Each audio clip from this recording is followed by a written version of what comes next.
Après sa résurrection, Jésus dit à Pierre, dans l'évangile de Saint Jean au chapitre 21, « Amen, amen, je te le dis, quand tu étais jeune, tu mettais ta ceinture toi-même pour aller là où tu voulais.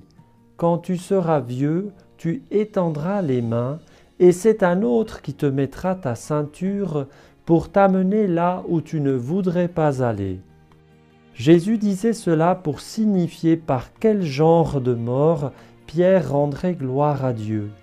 Sur ces mots, il lui dit « Suis-moi ».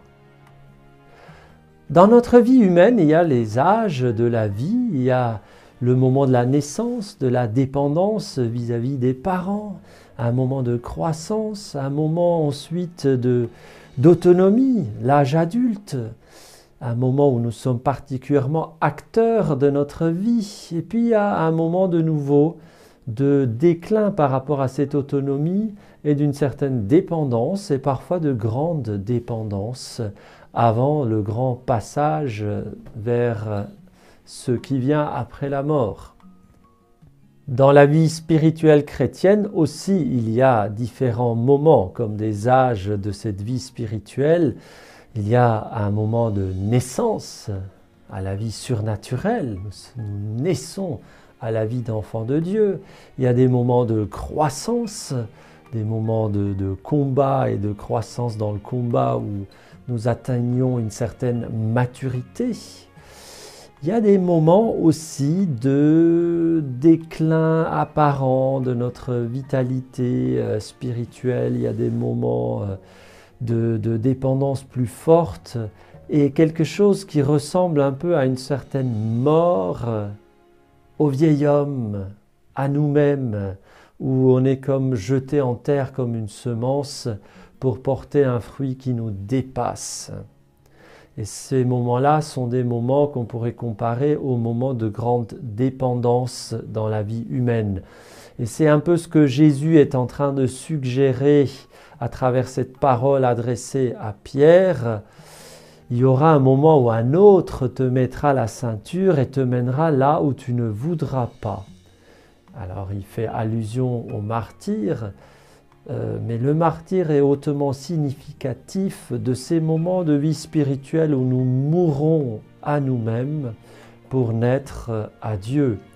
Et ce n'est pas nécessairement uniquement au moment de la mise à mort effective que ça se réalise, ou sous cette forme-là. Il y a d'autres formes selon lesquelles le vieil homme meurt et selon lesquelles nous devenons une semence jetée en terre.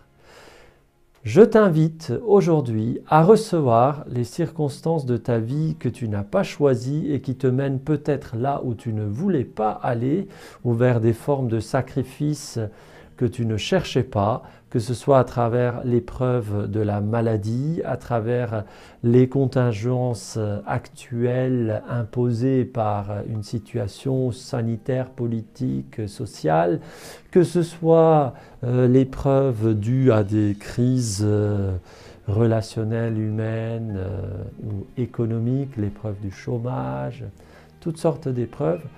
Je t'invite, et je m'invite moi aussi, bien sûr, je m'inclus, à recevoir ces circonstances que nous n'aurions pas choisies et qui nous imposent des choses que nous n'aurions pas voulu, un peu comme, pourquoi pas, la providence divine, Jésus lui-même qui nous met la ceinture pour nous mener là où nous ne voulions pas aller. C'est intéressant de lire les choses à cette lumière-là et de réfléchir non pas au pourquoi Seigneur tu permets ceci, pourquoi Seigneur tu ne fais pas cela, pourquoi. Ça nous mène vite à la révolte parce que notre petite intelligence ne peut pas saisir, comprendre d'une manière exhaustive le plan divin, mais peut-être plutôt poser la question comment veux-tu Seigneur que je vive cette difficulté? Comment, Seigneur, veux-tu que je vive cette contrainte qui m'est imposée, cette épreuve? Comment veux-tu que je me donne à l'intérieur de ces circonstances qui actuellement me sont imposées? Quelles sont les circonstances dont je suis responsable, sur lesquelles j'ai une emprise? quelles sont les circonstances qui m'échappent, sur lesquelles je n'ai pas d'emprise, et comment veux-tu, Seigneur, que je grandisse et que je me donne, que je me livre à l'intérieur de cet environnement. C'est une question féconde. Vous voyez, la Vierge Marie, à l'Annonciation, elle n'a pas dit « Mais pourquoi tu veux que ce soit moi? Pourquoi tu ne fais pas autrement? Pourquoi tu ne t'incarnes pas tout de suite dans un homme adulte ?» Non, elle a demandé à l'ange « Comment cela va-t-il se faire? Comment ?» Et puis qu'il me soit fait selon ta parole.